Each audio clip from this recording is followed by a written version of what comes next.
नमस्कार, मैं श्यामगिरी। आप देख रहे हैं टीएफडी इंडिया न्यूज 24। टीएफडी इंडिया न्यूज 24 में आप सभी दर्शकों का स्वागत है। एनडीए गठबंधन के अंदर सहमति नहीं बन पा रही है और लगातार एक आपस का टकराव और जिसे घमासान कहते हैं वह घमासान जारी है। इस वक्त नीति आयोग की बैठक हो रही है और नीति आयोग की बैठक में एकनाथ शिंदे और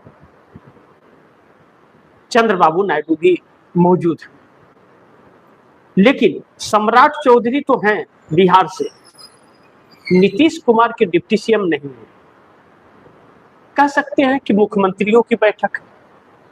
तो अगर मुख्यमंत्रियों की बैठक है तो एकनाथ शिंदे को भी नहीं होना चाहिए अगर दो डिप्टी सीएम नहीं है।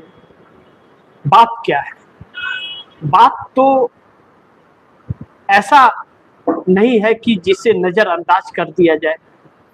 इसका मतलब साफ है कि नीतीश कुमार कुछ बड़ा सोच रहे हैं और यह बात अब मोदी के भेजे में ढुक गई है। नीति आयोग की बैठक हो रही है, लेकिन बैठक में मौजूदा मुद्दों पर चर्चा नहीं, बल्कि चर्चा 2047 विकसित भारत पर हो रही है।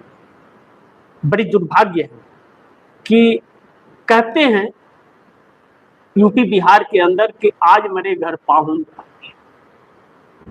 आज भूख लगी है और हम 20 साल बाद की बात कर रहे हैं। चूंकि 2047 में देश को आजाद हुए 100 साल हो जाएगा। अभी नरेंद्र मोदी ने कल जो अपनी खुशी मनाई कि पंडित नेहरू से भी ज्यादा दिन यह प्रधानमंत्री रह गए, जो सरासर गलत है। पंडित नेहरू को लेकर के मैं आप दर्शकों का वह भ्रम तोड़ दूं जो जरूरी है कि मोदी जी 4399 दिन प्रधानमंत्री रहे, लेकिन यह 4399 दिन प्रधानमंत्री भारतीय जनता पार्टी के नहीं रहे। 10 साल भारतीय जनता पार्टी के रहे और 2 साल यह जो चल रहा है यह एनडीए के, भाजपा के रेगुलर नहीं है। पहले तो यहीं पे आंकड़े में गलत जोड़ दिया गया। दूसरी चीज, पंडित जवाहरलाल नेहरू जो है वह टोटल 6131 दिन लगातार प्रधानमंत्री रहे। लगातार 6131 दिन प्रधानमंत्री रहे। और आप दर्शक अगर गूगल सर्च भी करेंगे ना तो यह आंकड़े आप दर्शकों के सामने आ जाएंगे। मैं तो यह सरकारी आंकड़े आपके सामने रख रहा हूँ कि जो सरकार के पास आंकड़े दर्ज है। आप दर्शक गूगल में सर्च करके एक बार देखिएगा कि पंडित जवाहरलाल नेहरू कितने दिन प्रधानमंत्री, टोटल प्रधानमंत्री कितने दिन रहे, आप दर्शकों के सामने आ जाएगा। तो मैं ताजा खबर बताऊं, 26 मई 2014 से अब तक नरेंद्र मोदी 4399 दिन रहे हैं, जिसमें सिर्फ 10 साल ही रहे हैं भारतीय जनता पार्टी के। बाकी के एनडीए गठबंधन के 4399 यह भी नहीं पूरा हो रहा है। पंडित जवाहरलाल नेहरू 15 अगस्त 1947 से 13 मई 1952 तक, यानी कि 1732 दिन पीएम के तौर पर नियुक्त थे। और दूसरा 13 मई 1952 से 27 मई 1964 तक 4398 दिन लगातार भारतीय जनता कांग्रेस के पीएम रहे, प्रधानमंत्री रहे पंडित जवाहरलाल नेहरू। फिर एक बार, नरेंद्र मोदी 4399 दिन एनडीए और बीजेपी दोनों के मिला के प्रधानमंत्री है, और पंडित जवाहरलाल नेहरू 4398 दिन कंटिन्यू कांग्रेस के प्रधानमंत्री रहे, गठबंधन के नहीं रहे। और नरेंद्र मोदी गठबंधन के हैं। 10 साल भारतीय जनता पार्टी के रहे और 2 साल रहे किसके? एनडीए के। तो 365 और 365 कितना हुआ? जो लीजिए 750 दिन या जो होते हैं 750-800 दिन जो भी होते हैं यह एनडीए के, तो उसमें से माइनस कर दीजिए। लेकिन फिर भी पंडित नेहरू के नजदीक नहीं पहुंच पा रहे। दूसरी चीज, टोटल 6131 दिन के प्राइम मिनिस्टर रहे हमारे देश के पहले प्रधानमंत्री पंडित जवाहरलाल नेहरू। इंदिरा गांधी इंदिरा गांधी का भी मुकाबला नरेंद्र मोदी नहीं कर पा रहे हैं। इंदिरा गांधी 5,831 दिन की प्रधानमंत्री रही। पहला 24 जनवरी 1966 से 24 मार्च 1977 तक रही लगातार, जो 4,078 दिन रहा। दूसरा 14 जनवरी 1980 से 31 अक्टूबर 1984 तक रही। टोटल 5,831 दिन की प्रधानमंत्री रहे। मनमोहन सिंह 22 मई 2004 से 26 मई 2014 तक लगातार 3,656 दिन के रहे। और अटल बिहारी वाजपेयी टोटल 2,272 दिन के प्रधानमंत्री रहे। यह सरकारी आंकड़े हैं, आप दर्शक गूगल पे भी सर्च करेंगे तो आप दर्शकों को बहुत कुछ मिल जाएगा। लेकिन इस बीच अब यह तो प्रधानमंत्री नरेंद्र मोदी का जो गलत बयानबाजियां रही, जो लकीर खींचने की कोशिश की और पंडित नेहरू से तुलना करने की, तो नरेंद्र मोदी कभी वह तुलना नहीं कर पाएंगे, ना तो उस लायक कभी बन पाएंगे, क्योंकि उन्होंने इस देश को लोकतंत्र, संविधान, इस देश को आजादी, इस देश को एम्स, इस देश को यूनिवर्सिटी, इस देश को कॉलेज, बैंक, स्कूल, सब कुछ दिया। नरेंद्र मोदी ने क्या दिया? सब बेच दिया। यह फर्क है। अब दूसरी चीज, मुख्य मुद्दों पर आते हैं कि एनडीए के 30 सांसद एक साथ हो गए। अब नीति आयोग की बैठक से भी नीतीश कुमार ने दूरी बना ली। नीति आयोग की इस समय बैठक चल रही है, देश के सभी मुख्यमंत्रियों को, सत्तारूढ़ दल हो या विपक्ष हो, इसमें बैठक में नीतीश कुमार ने अपने सीएम को नहीं भेजा। सम्राट चौधरी भारतीय जनता पार्टी के सीएम है, वह आए हुए हैं, लेकिन सम्राट चौधरी के पास क्या रास्ता है? क्या सम्राट चौधरी 2047 की तैयारी कर रहे हैं? नरेंद्र मोदी जो कह रहे हैं 2047 की चर्चा बैठक में चल रही है, 2047 तक क्या भूखा देखते रहेंगे? बिहार के ऊपर 4.06 लाख करोड़ का कर्ज है, प्रतिदिन 63 करोड़ रुपए भरने पड़ते हैं और महीने के 23,000 करोड़ रुपया ब्याज और कर्ज भरने पड़ते हैं। इस बीच सम्राट चौधरी सीएम बनने के बाद 12,000 करोड़ आरबीआई से लोन ले लिए 1-1.5 महीने के अंदर सीएम बनने, और फिर भी खजाना खाली है। और सम्राट चौधरी जो अभी पेंशन का पैसा लोगों को दिए हैं, कई महीनों का बाकी रह गया था, इमरजेंसी फंड जो होता है सरकार का, उससे निकाल के दिए। जैसे आप समझ सकते हैं कि आपके घर में इमरजेंसी के लिए कोई शादी ब्याह हो, कोई तबीयत किसी का खराब हो, या बच्चे को पढ़ाना है, भविष्य को लेकर के थोड़ा थोड़ा आप पेट काट करके जो रखते हैं इमरजेंसी की, इमरजेंसी वक्त में काम आएगा, उस इमरजेंसी पैसे को निकाल करके पेंशन का पैसा लोगों को बिहार में दिया गया। वेतन नहीं दिया गया है अभी तक, कई महीनों का बाकी है। वेतन ना देना पड़े, कोई मांगे ना, इसके लिए अलग अलग जांच। टीचरों का वेतन बाकी है तो उनकी जांच, कोई क्लर्क का जांच बाकी है तो उसकी जांच, कोई बाबू का बाकी है तो उसका जांच, कोई अफसर का बाकी है तो उसका। अब जांच में उलझा करके उनको रख रहे हैं कि वेतन न मांगे। अब जांच होगी पहले सबकी, उसके बाद वेतन दिए जाएंगे, जबकि हकीकत यह है कि खजाना खाली है। तो यह नौटंकी चल रही है, और यह नौटंकी बड़ी दिलचस्प है। क्या नाम है कि कितना भारी पड़ेगा इस सरकार को, यह देखना अलग होगा। लेकिन सम्राट चौधरी क्या करेंगे? अब नीतीश कुमार दूरी बनाए। नीतीश कुमार जान गए हैं कि जर्जर हालात इन लोगों ने पैदा कर दिया है, तो अब नीतीश कुमार इनसे दूरी बना लिए, इसलिए कल एनडीए की बैठक में भी नहीं आए, और इसीलिए नीतीश कुमार ने अपने दोनों डिप्टी सीएम को नीति आयोग की बैठक में भी नहीं भेजा। और नीतीश कुमार भी सीएम थे तो मोदी से बन नहीं रही थी, एक बार गुस्से में वह चले भी गए थे। अब यह हुआ, चंद्रबाबू नायडू आए हुए हैं। 12 सांसद उनके हैं। चंद्रबाबू नायडू आए हुए हैं, 18 सांसदों को प्रेजेंट कर रहे हैं इस बैठक के अंदर, पवन कल्याण के भी और अपने भी 16, दोनों 18 मिला के होते हैं, कर रहे हैं। अब चंद्रबाबू नायडू का यह मानना है कि 2047 में विकसित करना है तो सरकार को फंड देने पड़ेंगे राज्यों को। तो राज्यों के हिसाब से राज्यों को फंड आप दोगे तभी तो। 10,000 करोड़ रुपया मांगा था चंद्रबाबू नायडू ने विकसित भारत के नाम पर फंड, तो नहीं दिया मोदी ने। तो आप फंड नहीं दे रहे हो तो कैसे विकसित होगा? हम अपने राज्य को कैसे विकसित करेंगे? दूसरी तरफ कांग्रेस के रेवंत रेड्डी, तेलंगाना के रेवंत रेड्डी का कहना, उन्होंने तेलंगाना जब प्रधानमंत्री, इसी विकसित तेलंगाना के नाम से प्रोग्राम हुआ था, विकसित तेलंगाना रेवंत रेड्डी ने किया था, तो प्रधानमंत्री गए थे, हाल ही के दिनों की बात है। तो प्रधानमंत्री ने कहा कि मैं आपको दूंगा, लेकिन आप हमारे साथ, भाजपा के साथ आ जाइए तब। तो मतलब मोदी से फंड लेने के लिए भाजपा में जाना पड़ेगा, तब भाजपा देगी, भाजपा की सरकार राज्यों को फंड देगी। तो यह विकसित कर रही है या सौदेबाजी कर रही है? और अपने राज्यों को भी इस शख्स ने इस के तहत फंड नहीं दिया, और फंड दिया तो क्या विकसित किया? स्मार्ट सिटी की बात यह सरकार कर रही थी कि 100 स्मार्ट सिटी बनाएंगे।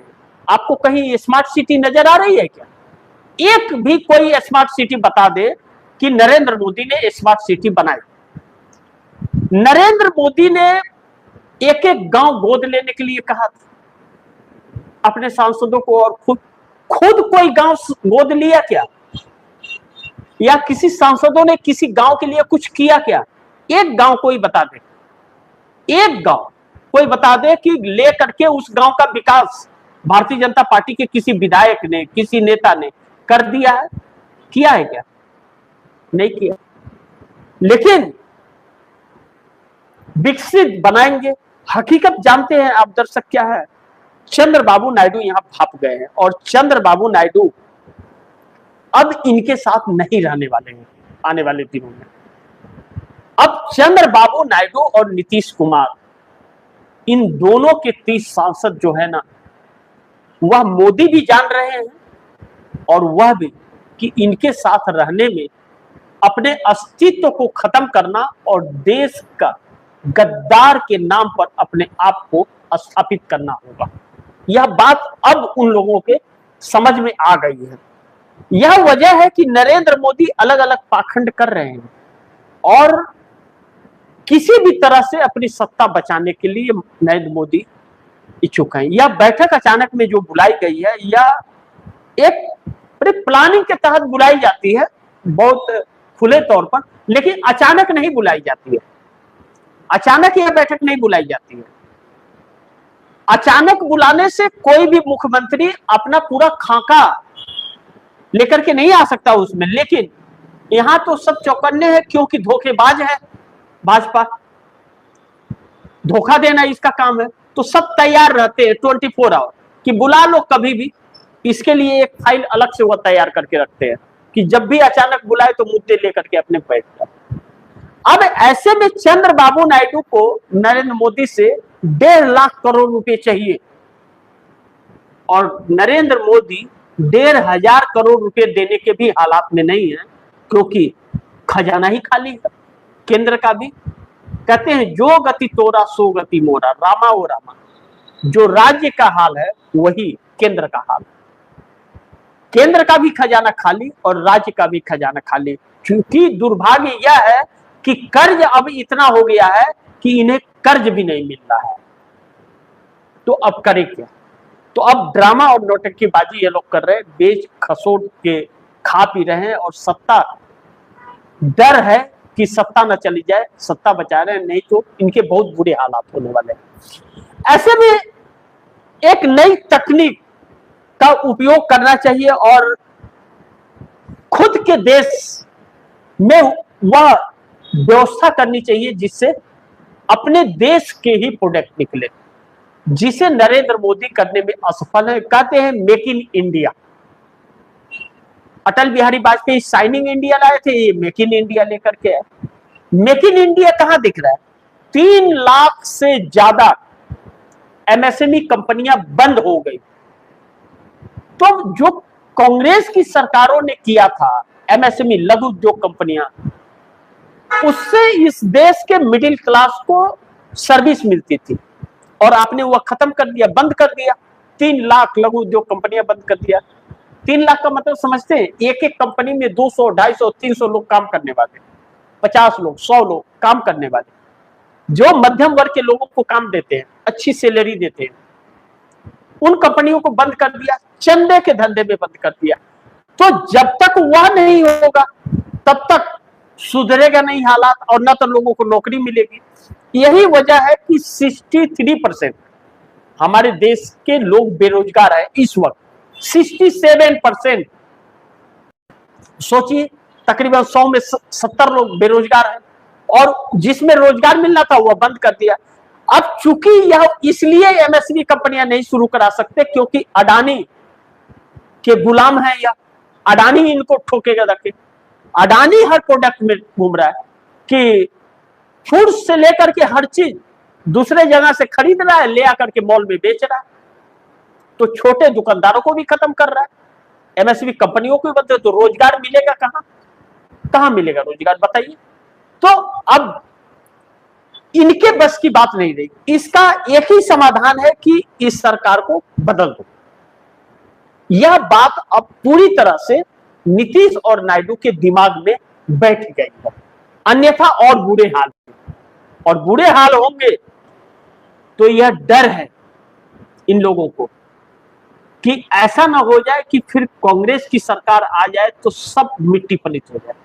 इसलिए इनका साथ छोड़ना जरूरी है, कांग्रेस के साथ जाना बेहतर है, ताकि अपना वोट बैंक बचा रहे।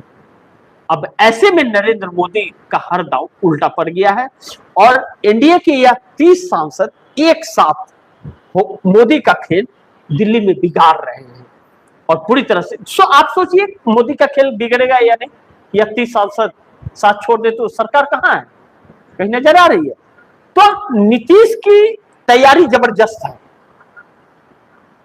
और नीतीश बिहार से लेकर दिल्ली तक हिला देंगे, इसमें भी कोई शक नहीं। लेकिन दूसरी तरफ 30 सांसदों के चक्कर में मोदी बुरी तरह से उलझे हुए हैं। बगावत और इस्तीफा दोनों जारी है, एक तरफ बगावत और दूसरी तरफ इस्तीफा। तमिलनाडु के अंदर भारतीय जनता पार्टी का खेल बहुत बुरी तरह से बिगड़ रहा है। इस्तीफे का दौर रुक नहीं रहा है। अन्नामलाई की जाने के बाद, अन्नामलाई के जाने के बाद जो इस्तीफे हुए, अमर प्रसाद रेड्डी के, चाहे हम गोपीनाथम के देख ले, चाहे नागराजन का देख ले, करुणा नागराजन का, चाहे सुमति वेंकटेश का, इन लोगों का जो इस्तीफा हुआ, इनके पीछे कई सारे इस्तीफे हो गए। और पहले यह आया कि अन्नामलाई अपनी पार्टी बनाएंगे, अब यह नजर आ रहा है, सुनने में, चर्चाओं में आ रहा है कि यह सब कांग्रेस में शामिल है। सोचिए, तो फिर नीतीश नायडू के बोल जो बदले हुए हैं, नीतीश के नेता जो कांग्रेस की तरफ पक्ष रखते हुए नजर आ रहे हैं, वह यूं ही नहीं, खेल जबरदस्त है।